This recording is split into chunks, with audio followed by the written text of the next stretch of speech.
there's just so much artwork out there and just so many great creators. And I don't know, like I can understand why people are just like, oh, I'm posting all the time because I don't want to be forgotten and all those other things. But I'm just like, that is also going to just lead to a type of high expectations you're putting on yourself and burnout that you'll have a hard time recovering from.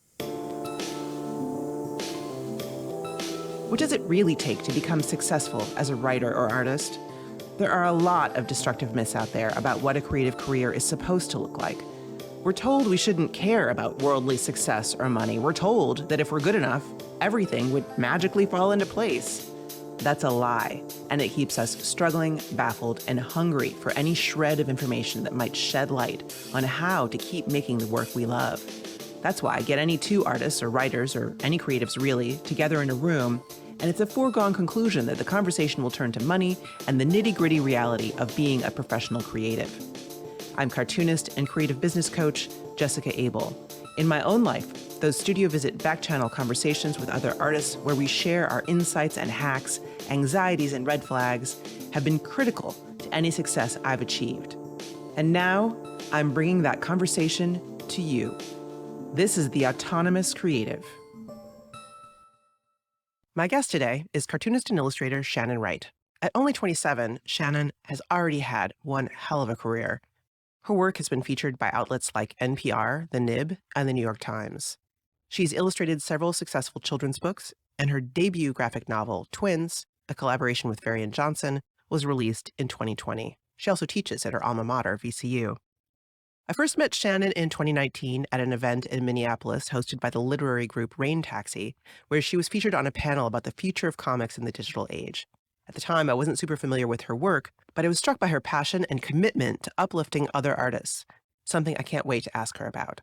I'm also curious to find out what her path to success has looked like and what support systems she may have had along the way. It's such a pleasure to get to talk with Shannon again, and I'm thrilled to be able to bring you this conversation. We'll get into it right after this.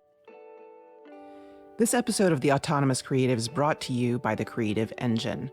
I talk to working creative people all the time, both on the show and in our membership, the Autonomous Creative Collective, and one of the biggest challenges they struggle with is procrastination.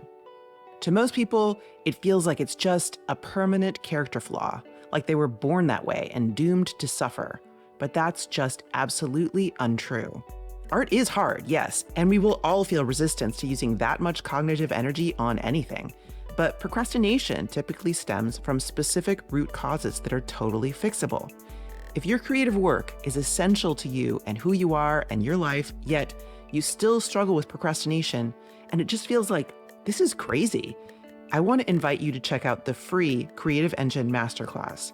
This class will help you overcome your resistance and put your priorities first before you're derailed by everything else. The Creative Engine is a complete, simple, straightforward, and powerful framework that will help you pinpoint where your creative process breaks down and highlight exactly how to fix it. In it, you'll master the 4 essential phases of the creative process you need to produce awesome work reliably. And you're probably skipping at least 1, possibly 2. You'll learn how to predict and avoid the pitfalls that derail you time and time again. And you'll overcome self-sabotage, take back control, and keep moving even when things get really challenging. This class is totally free, and you will get immediate, deep clarity into what makes your creative life tick. So stop procrastinating and start finishing your most important creative projects by harnessing the power of your own creative engine at jessicaabel.com/engine. That's JESSICAABEL.com/engine. Now, let's start the show. Shannon, welcome. So glad to see you again. I have to say, your career has been doing some amazing things in the last couple of years. Yeah, it has. It's honestly been kind of strange to see it all happen. It was like from the time that I met you until now, it kind of just like went really far upwards. And I'm gonna be real, like it's been surreal. And I don't know, it's sometimes just hard to adjust and just realize it's happening. So that's one thing that's been super strange because it's kind of like night and day where I was like, oh, okay, I'm doing this thing. And then all of a sudden, it's just like my editors are hitting me up, and it's just like, oh, your book got nominated for this. So and so recognized this. And I'm so bad with names and like everything. So when they're just like, oh, such and such recognized you in this thing, I'm like, oh, okay. And I'm like researching what that is. And I'm like, oh, dope. Yeah, I know that publication. Yeah. Now I'm extremely excited. Yeah, yeah. Yeah, well, it's rushing at you quickly too. So it's not Mhm, like there's been lots of preparation for it and planning and hoping that you would get there. It's just sort of thrust right into the middle of it, which is amazing. And mhm. congratulations. Thank you. So tell us a little bit about your work life today. What are you normally doing? And I recognize that like everyone, it changes a lot, but just give us kind of a general picture. Currently, I'm tackling a lot of deadlines I'm behind on, story of my life. I know right now I'm finishing up a picture book that I had to set aside because of twins at the time. So Twins, your new graphic novel that came out yes, 6 months ago or so? almost no, it should have been a year ago. It A should year ago. Okay. yeah. So I'm catching up on that picture book. I'm also doing smaller comics on the side with some publications. Um Here and there I'm still doing editorial here and there. So my day kind of just looks the same except just more projects, more book covers, catching up on like bigger book projects that I have to schedule with. But I'm glad that I have like my agent there to be like, "Hey, what's your schedule looking like? Where are we right now?" And I'm just like, wow, great question. I also would like to know where we are right now. So just to be clear, you're juggling multiple projects every day, or are you trying to get through, a series? Are you needing to sort of onboard new things and finish new things constantly? It's not I wouldn't say it's daily. No, it's not daily. More so like my deadlines are pretty spread out. I just know sometimes the procrastination gets to me or just life gets to me and I'm just like, "Oh, wait, I forgot this deadline that I agreed to 2 months ago is coming up." Yep, yep, yeah. Or you realize, "Oh, November is here now. Everything happens to be due for some reason now." So, I wouldn't say my deadlines all happen the same day or I'm busy every single day, but I am trying to get better at just, like, chipping away at things daily just so it doesn't fall on me during, like, one huge week, because that's the worst. That's the Yeah, worst. I do have a course that can help you with this. Plug it, Jessica, plug the course. Yeah. Creative Focus Workshop. Join us. It is a new way of handling all of your stuff. Okay, the so right now then you're mostly working on smaller projects where you are essentially a hired hand more than twins, bigger things where you have graphic novel that's your baby in some sense. You're doing things where you're doing book covers, you're Mhm, doing editorial, and for people outside the illustration world, editorial means, spot illustrations mhm. and other kinds of smaller illustrations in the context of magazines, books, and so on, right? Yes, correct. I mean, besides, like, the picture book I'm working on, which in some ways that feels like my baby too, but I don't know, something about a graphic novel really feels like a baby. I'm just like, I spent 9 months birthing this child and whatnot, where I still have that attachment with picture books, but I don't know. I mean, those graphic novels are chonky. They're just Yeah. big, big, big boys. That's real. That's real. Yep. Yeah. So I don't know if this is a even a fair question to ask off the top of your head, but like what percentage of your income do you think comes from various different ways that you're working? So I will definitely say my book work. Let's see, in terms of percentages, my book work is a majority. I want to say at least like 80% of my income, which I'm actually glad about because it felt like with editorial, I was just getting these small chunks and it just wasn't adding up to even like a full 100%. So now it's been really good for me to have that book work come in and it make up a good portion of my income. You also teach though, right? Yeah, but I teach during the summer, which funny you actually brought that up because we're trying to see if that's going to be happening this summer. I know in the summer of 2020, we had to cancel the whole summer intensive that we do at my alma mater at VCU. And then last year, they didn't do the comics course, which I think just had to do with still dealing with COVID and the number of students that were coming into, coming to the university and stuff. So we're seeing if the comics course is going to be a thing this year. I hope so because I really love teaching that course and I love meeting all of these brilliant and intelligent and just like creative high schoolers that are doing and making a lot of things that I definitely was not making in high school.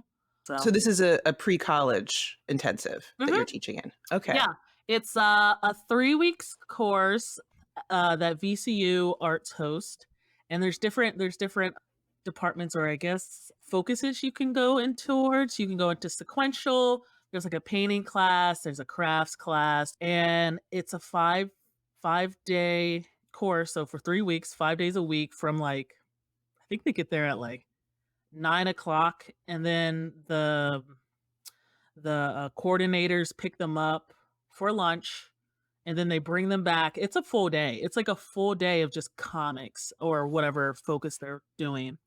And then at the end, we have a big show where we invite their parents or whomever they want, and they get to show all their work and they get to actually like work towards putting stuff in their portfolio for colleges to look at. So that's really nice. Yeah, very cool. Yeah, Matt taught in that program at SVA in New York.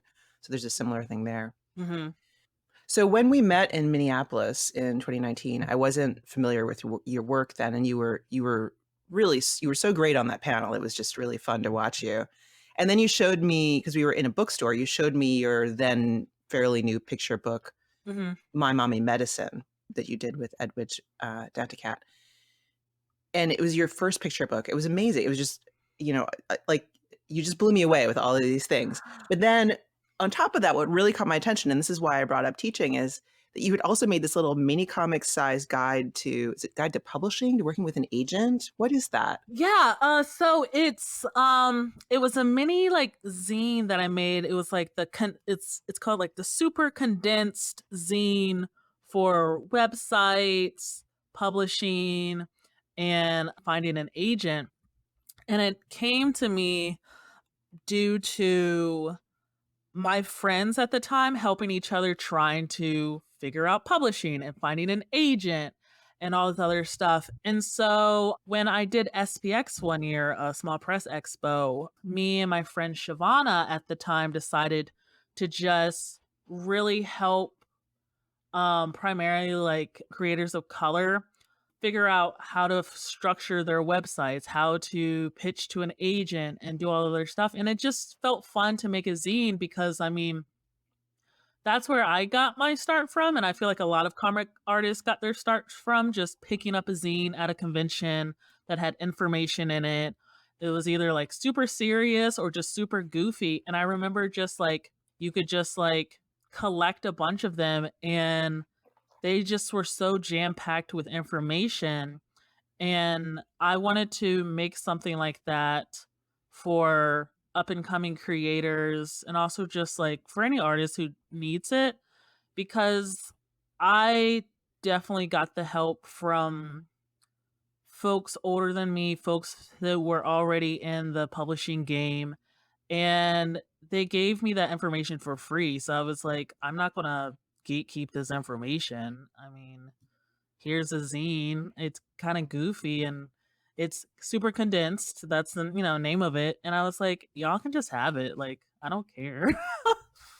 I thought it was great. And I really recognized that impulse Mhm. because when I was starting to make comics, and this is now in the very early 90s, late Mhm, 80s to early 90s, so pre-web, but mhm, message boards and stuff. There were places where you could start to find this information, but there were no soup to nuts textbooks, and so all of the information that I was getting felt, because I was really an outsider to the comic scene, I didn't have any friends who were doing this. yeah, It felt very hard won, all of these little dribs and drabs of information, and starting very early on in my career, I had this DIY section of my website where I would post mhm, information about what kind of brushes to use and how to lay out pages and this kind of stuff, and I see that in you. I see that need to share and to l bring in the next generation of people who might also feel, mhm, um, lacking in resources and lacking in connections and so on. yeah,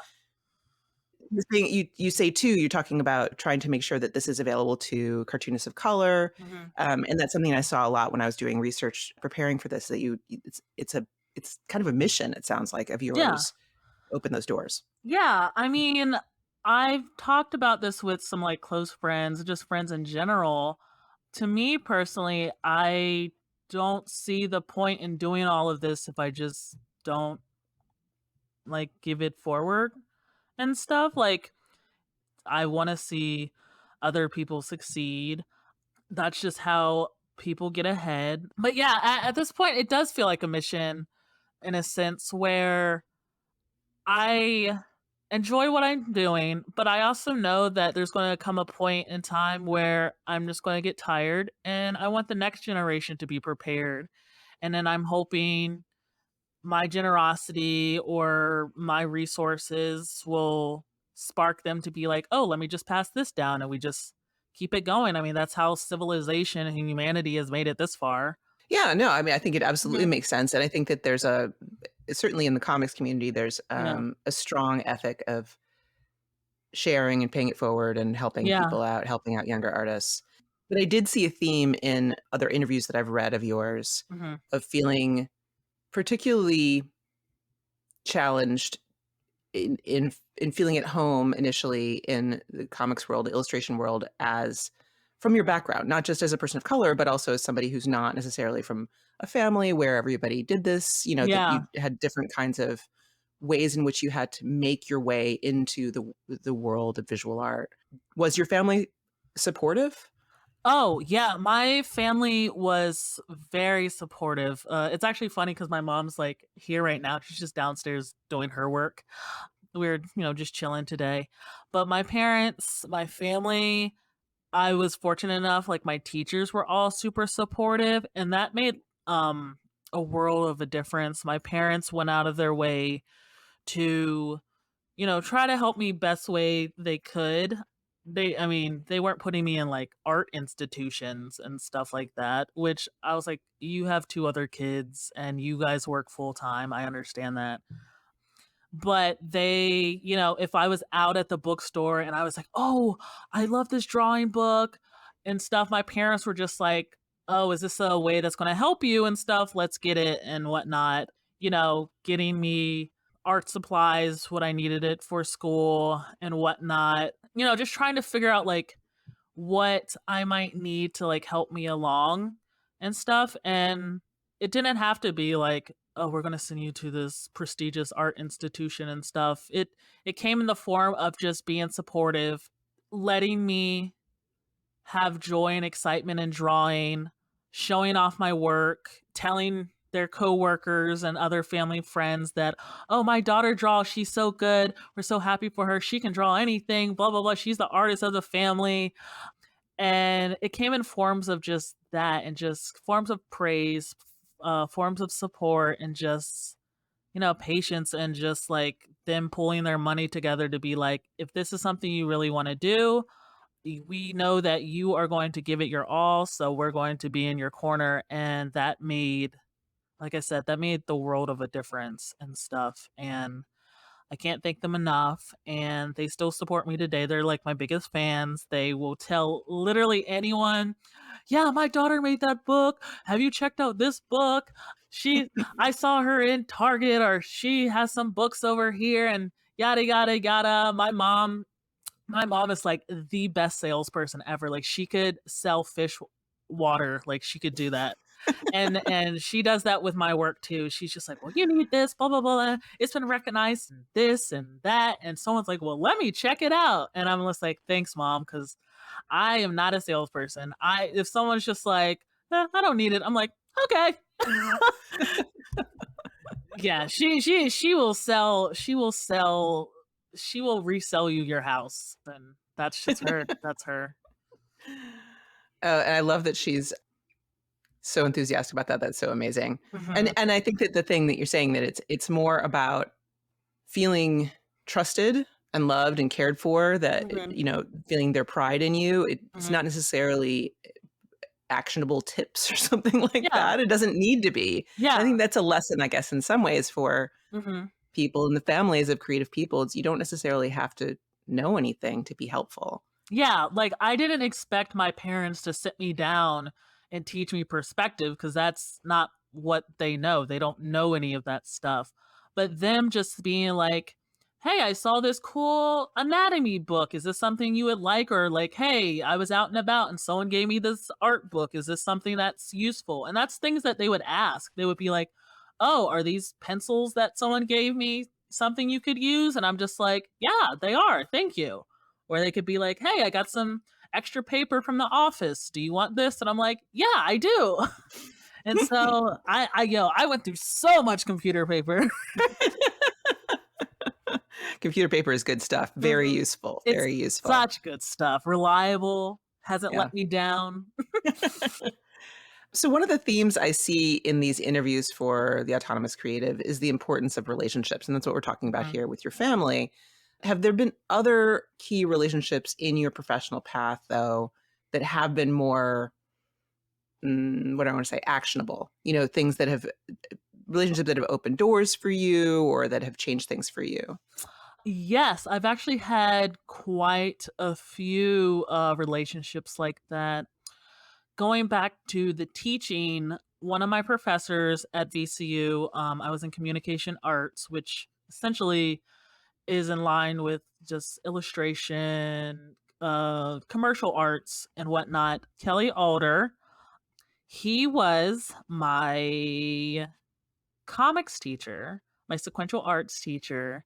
I met him and I took his class. I may have made like a few comics here and there when I was younger, but I didn't know like how to make a comic, the language of comics, anything like that. I had older friends that were making comics and I was just nodding along, but I took his class and then I took another one of his classes and then I took another one of his classes. I was like trying to get into every single one of his classes, and he ended up becoming like a mentor of sorts and essentially like a second dad. I like hang out with him and his family. I call his sons my brothers and stuff like that. I went to his son's wedding. They always invite me over for dinner. They pretty much call me their daughter. And he opened the door and asked me if I wanted to be his TA for teaching. And I said yes. And I didn't realize how much I liked teaching until I taught under him and we did this course together. And that has opened the door to be like, "Oh, I do like helping students. I do like giving back. I do like providing resources and having lessons and seeing what the next generation has to create and offer."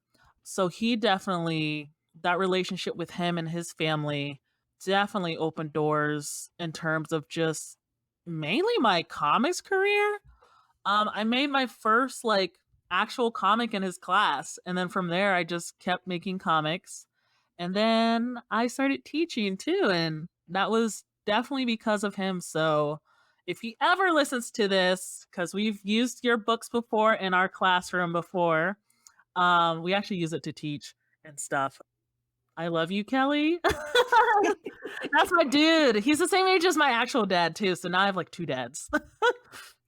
Bonus dad. I I love it. know, bonus dad. I have my punk rock dad, and then my dad who's like Black Santa Claus and stuff like that.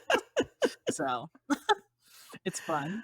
Yeah, that's very cool. So yeah, I mean, I guess that carving that path for you and Mhm, helping you figure out what you liked and what you didn't. I mean, mhm, that's amazing. mhm, So part of the trajectory you've been on since 2019 when we last mhm, saw each other has been about, having a great picture book out and then mhm, getting more work that way. But also I feel like there's with the George Floyd protests and so mhm, on, things like that. You've talked a little bit about feeling like you were getting all this work thrown at you mhm. that, well, let me let you describe it. Like, Yeah. Um, Definitely during, like, the height of the protest for, George Floyd, and a lot of Black artists spoke out about this. I can definitely say there was people hitting me up that I had either never heard of or, like, I had, like, wanted to work with before or whatnot, you know, silent, never heard of them, and then all of a sudden my inbox was, like, full. My inbox was just like, "Oh, we have always loved your work, and we would love to work with you, and us we at so and so company is fascinated to see what you have to do." And I was like, this is a little not rubbing me the right way." um and it was so apparent. It was just very apparent that a lot of these companies and a lot of these clients and stuff were using the death of a Black person to kind of wedge their way into the lives of Black creatives and being like, "We've always been here. We're here to support," and whatnot. And it felt very demeaning. It makes you question your importance and also just like your humanity in the eyes of people. And it wasn't a good feeling. And I definitely got like a lot of followers on Twitter during those events. And I know a lot of other like Black creatives and Black individuals, the same happened to them. And it just felt like a lot of eyes were on you from guilt. And that's kind of not a great feeling to have like attention be brought to you from guilt. That never feels good because I'm just like, this isn't genuine. And I don't know, it was a hard thing to navigate because by that time I was getting like emails and like this attention, I was exhausted. And even if I wanted to take on these dream projects or like talk to these people who had never mentioned my name or cared that I existed, I just did not have the mental or physical energy to do so because I was just racially exhausted. So it was tough. I'm definitely in a better place now, especially talking about it more and making my feelings known and just knowing that I can say no and knowing that like, hey, all attention is not good attention. And also like you don't have to say no or you don't have to say yes to like every opportunity coming your way just because it's there. Some of it is what we found out, a lot of them were scams and stuff. So yeah, I'm glad I listened to like my intuition and just like listened to my friends and we were just like, let's sit on this. Let's just focus on our mental health and do what we were doing and the genuine people will come. And they eventually did. And I feel like it always happens eventually. So I'm glad I just waited. yeah, well, saying no, following your intuition about, bad actors and Hmm. that sort of thing, and then and saying no, really always important, but especially in a case like that where in a situation like that where the world situation is going to kind of bring them out of the woodwork. Hmm. Yeah. But I sort of wonder too, a lot of the work that you've done has been focused on Hmm. Black American experience, Hmm. intersectional experiences. Does that complicate those choices for you? Does it Hmm. complicate knowing what the right projects are when you have so much to kind of sort through, I guess? Um, yes and no. It complicates things because I feel like what you present on your website, people hire you for what's on your website, what work you're posting about and whatnot. And I am very well aware that a lot of my work deals with social issues or intersectionals between race and gender. And so it makes sense that people would reach out to me and be like, "Hey, is this a project you could do? Or are you available to do this?" But at the same time, I'm just like, I don't know, give me an opportunity to just do something, maybe something dealing with fantasy, something dealing with sci-fi, something just dealing with not such heavy, mentally taxing issues and stuff. Right, so saying that your history as a creator, you have lots of different, Mhm. way pre Yeah. 2020, lots of material Mhm. that deals with social issues of various kinds. Mhm. Therefore, it makes sense that people come to you for that. But then you're like, well, but do I Mhm. just want to do that? Yeah, yeah, yeah. I'm just like, well, I'm capable of doing that, but do I just want to? And the answer is no. I just think, I'm a multifaceted person. I have many of interest in just like random things and whatnot. And so that's something that's like I would love to explore those things. Like I've been learning about the deep sea via a YouTube channel. I know about squids now. And sharks. But yeah, no, I'm just like, yeah, just I want to do more things. And I know I'm probably like like far away from the answer and question now. No, I mean, I think that it's that, and I was going to ask you too about building your audience because I know you have, Mhm. an engaged social media audience and that kind of Mhm. thing.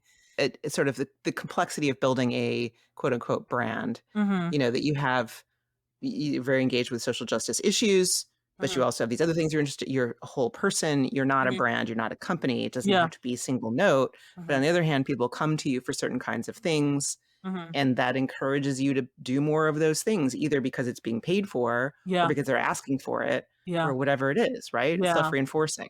Exactly. Exactly. Exactly. Yeah, it's tricky. It's definitely tricky because it's like at the end of the day, I don't want to be a brand because I've seen the fallout of people branding themselves and just that's it. They're just like, I am so and so, and that's it. And you don't have any room to do anything else.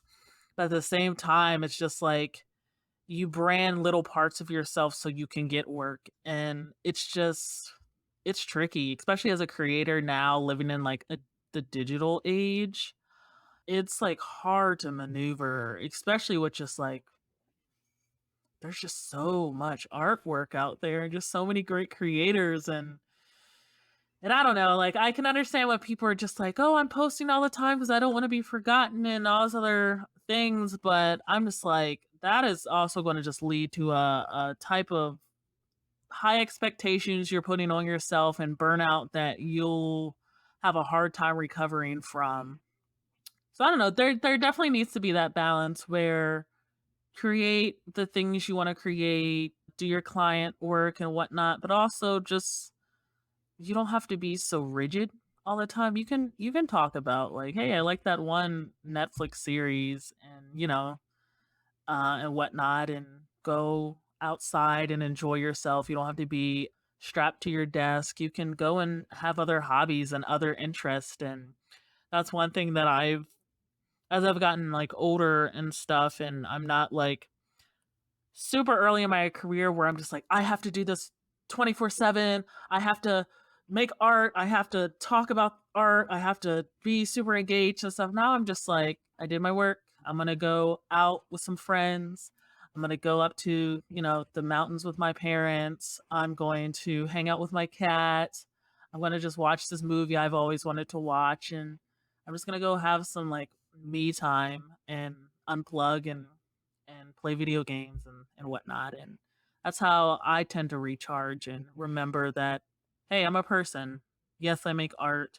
Yes, this is my full time job, but I also do other things. I have other interests and qualities, and I'm really cool, and I have people in my life and friends in my life who think I'm cool. I'm going to try to hold on to that. Yeah, hold on to that for sure. I know you're deeply committed to your creative work, and yet when it comes time to make the thing, it's like you short circuit. Your inner critic comes roaring out and shuts you down. You find your attention dragged off by some other shiny new object. You can't stop feeling guilty and that you should be focusing on paid work. Your clients, your children, friends, boss, parents constantly demand your attention. Here's the thing, there is nothing wrong with you. There's just a breakdown somewhere in your creative engine, and you can repair it. I want to invite you to join me for the free Creative Engine Masterclass, where you'll learn which tactics will backfire when you're trying to get traction on self-generated creative projects and what to do instead. The 4 essential phases of the creative process you must implement to produce awesome work reliably, and you're probably skipping at least one. The good news hidden in your long history of valiant efforts to make your creative life work, how to diagnose what's off track and keep moving on your work, even when things get really challenging, and the secret to how to predict and avoid the pitfalls that derail you time and time again. This class is totally free, and you will get immediate, deep clarity into what makes your creative life tick and the specific next step to take to harness the power of your own creative engine. So stop procrastinating and start finishing your most important creative projects when you join the Creative Engine Masterclass at jessicaabel.com/engine. That's JESSICAABEL.com/engine. Okay, back to the show. So that brings a question up for me, which is, was there a time when you felt like you needed to be on 24/7, creating all the time? Like, what did that look like for you, and was there a moment at which you saw the light, shall we say? Yeah, I will say maybe my last year of college and then that first year out where I was just art all the time. I was like inside. I was like not really going out. And if I did, I was always thinking about work and how I had this assignment due. And I want to say maybe for a good 2 or 3 years, I was just like, I have to be on it. I have to be making art. I have to be posting. I gotta be working. If I'm not working, am I really dedicated to this? And I think I saw the light when I saw like relationships get affected by that. Like I wasn't hanging out with my friends in the way I wanted to. I would just be like, oh, I can't. I got this thing to do. Or I was just like missing out on things in my like early 20s because I was like, I have to grind, I have to grind. I have to go to this show, I have to be a part of this scene, I have to be a part of this show. And if I was going out with friends, I was just too tired. I was like, I don't I don't want to do anything. I was just so reclusive, which that was weird for me because I'm such an extroverted person to a certain degree. And I just didn't like that about myself. I didn't like missing out on opportunities. I didn't like missing out on moments with people in my life. And also when like COVID happened, I was like I was like, wow, I really can't see people.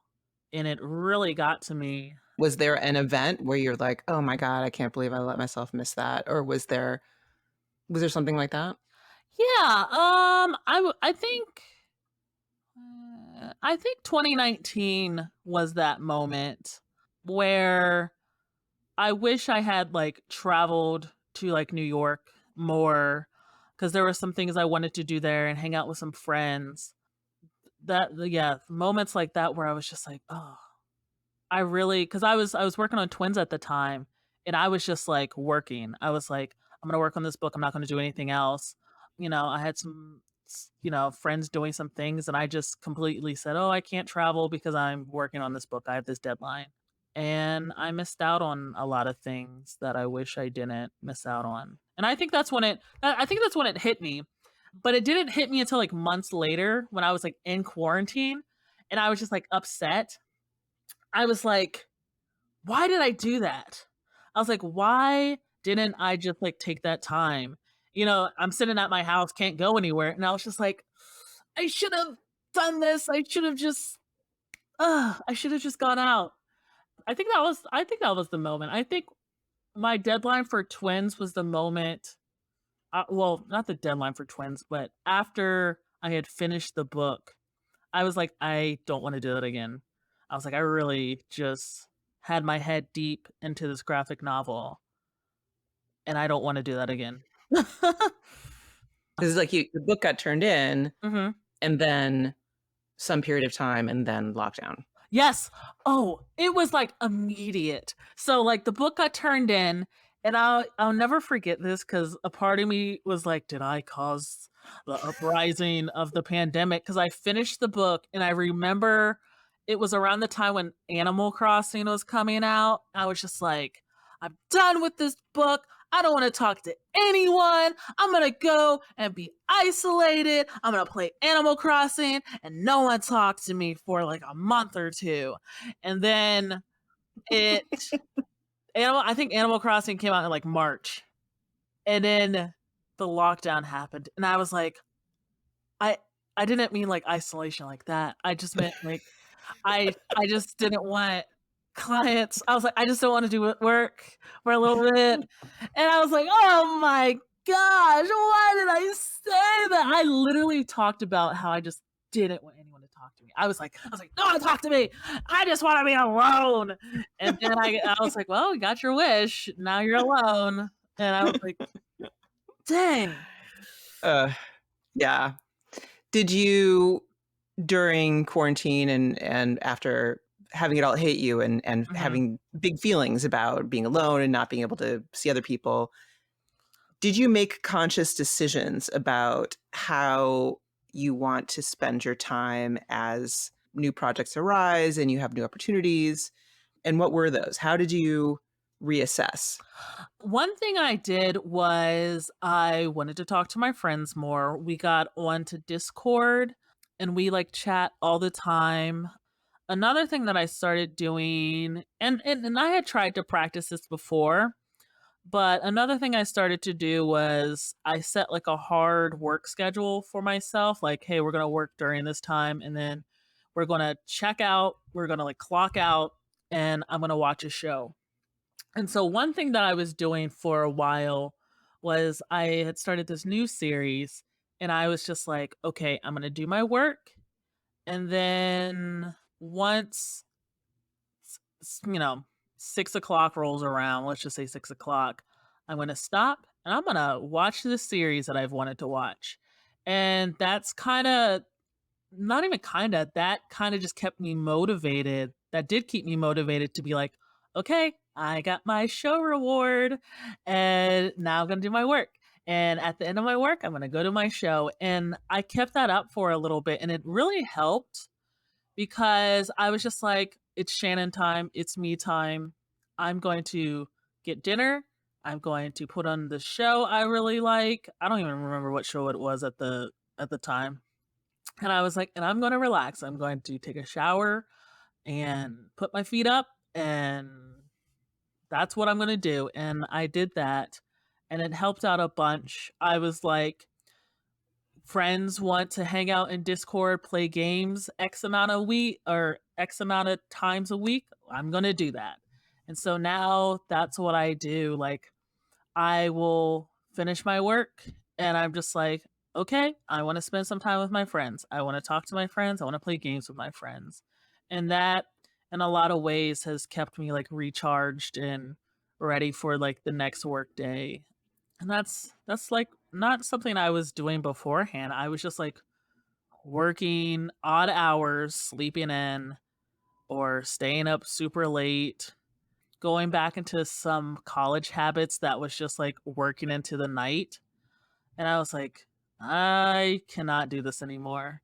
I think I tried to do like a quote unquote all nighter with some assignment maybe like a few months ago. And my body was just like, girl, we are not 18. And I was like, oh my gosh, we're not 18.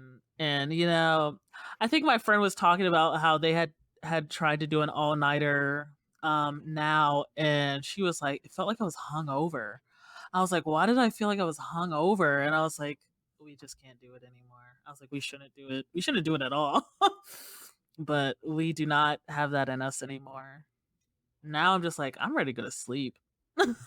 Yeah, it sounds like you're in that sort of first big transition. Mhm, There's a post-college transition where you have to figure out how to just run your life day to mhm. day. Then there's this big kind of post-college thing where it's like, "No, I actually wanna have daytime hours and Yeah, regularity and know what's coming next and not mhm. be freaking out," and that's that kinda thing. Yeah, it feels really good. I mean, there's definitely still moments of uncertainty, but I have a better handle on things where I'm making lists. I'm just like, I need to go grocery shopping. I need to clean up. I will say having a cat and having like a pet has helped that a lot because he has a schedule and he knows the schedule and does not let me forget that he has a schedule. And so I'm just like, oh, it is this time. I got to do this and I got to do that. And he will meow away to be like, Mom, it's breakfast. And I'm like, you're right. Time to get up for work. And then, dinner rolls around and I'm just like, oh, I should eat too. Also, I should stop working. Let's do that. Um, so he So, helps. habit building. Yes, habit building has been something that I've actually like learned during my career and just like through the years, and I'm glad it happened. Do I wish it happened a little sooner? Sure. But we're here now and I will celebrate that. For sure. What do you feel like is there something you look back on and you think that was a really big mistake, but something interesting happened as a result? I do have one. It was definitely early on in my career where I was taking on picture books and I had agreed or was going to take on this one picture book and I just completely dropped the ball. I just like completely either I was just like super overwhelmed or I just forgot. I cannot remember for the life of me what happened. I think I was just overwhelmed and just forgot and never responded. And they had sent me the contract. I didn't sign it. I think I found years later it was under my bed. And I felt really bad about it. I was super young, and I was just like, "Wow, this is the end. I really messed up. I, like, have severed probably all my chances with publishing and whatnot." And that ended up not being the case, and it's funny because they had hit me up, like, years later after I had an agent to, like they were like, "Hey, we're wondering if Shannon could do this project," and I didn't know how to tell my agent. I was like, "Hannah, so, I didn't mention this when we first signed together, but this is the book that I kind of fubbed on and I just dropped the ball with, and I don't know if they remember me." And she was like, "Oh, okay," and stuff, and I mean, I ended up not like, they ended up going with another artist and stuff, which whatever, it was probably for the best, but I was like, "Oh my god, maybe everyone just forgot," and then it just came into my life again, and I was like, "Oh, well, like, how do I tell my agent this?" And my main concern was, like, I'm afraid that she's going to, like, find out that I, like, completely dropped the ball and maybe, like, ruin ties, and maybe this is gonna create a bad name for her and stuff like that, and that's not what happened at all. She was just like, "Oh, okay, it happens," and I was like, "What?" And, 20 early young 20-something Shannon thought it was the end of the world. I thought I had really, like, people in publishing were probably gonna talk about me and how I was just, like, a disgrace or something like that, and nothing like that happened. Right. I guess the lesson for you at the time, what you thought was happening is that it would be the end of your career and Mhm. everybody would know and somehow it would just be a black mark forever. Yeah. And I guess what you learned from it is that contract negotiations and these Mhm. kinds of things are just not Yeah. it's not as personal for the person on the other side. Yeah. and I found out, they just needed an artist. Like, at the end of the day, like, they were just gonna find someone else either way. And I guess also another thing I found out from that whole interaction and that whole moment in my life is that, like, apparently books can get moved around because here I was, like, 2018, I was just like, I've ruined this book, like this publication for this book for forever. And then here it comes years later. It was literally the same book. It wasn't the same publisher. It was the same book. Yeah, it was the same book. I think it was the same publisher too. And I was just like, what is happening? I was like, did they just never publish this book? I was like, why did they just find someone? I don't know. Anyway, it was wild. It was wild. Yeah, for sure. Yeah, well, that's the big lesson, right? Is Mhm. just wasn't as bad as you thought, and Yeah. you're going to survive. It's going to be Yeah. okay. Yeah. Your relationship with this publisher is okay. Your relationship Mhm. with your agent is okay. Like it's all going to be okay, and Yeah. we can weather these things. Exactly. Yeah. Exactly. All right. Well, I want to wrap up in a second here, but speaking of early 20s, Shannon, Mhm. what do you wish early 20s Shannon knew that you know now, other than resting and Uh, not working all the time? uh, hmm, what do I wish early 20s Shannon knew? That's a good question. I wish early 20s Shannon knew that a lot of your relationships, and I know this is just like general advice, but a lot of relationships are going to change, and that's okay. Sometimes a lot of things aren't forever. That applies to relationships, that applies to jobs, that applies to just opportunities. It applies to literally everything, and that's okay. I will say early 20s Shannon, you were a ball of anxiety, and it's going to be okay. Take a deep breath. It's going to be okay. It's going to be okay. I think that's what I want to tell her because, good God, she was just nerves. She was just nerves, hesitation, just. It's going to be okay, girl. It's going to be okay. It's going to be okay. And, oh, I guess another thing I want her to know is time really does help heal everything.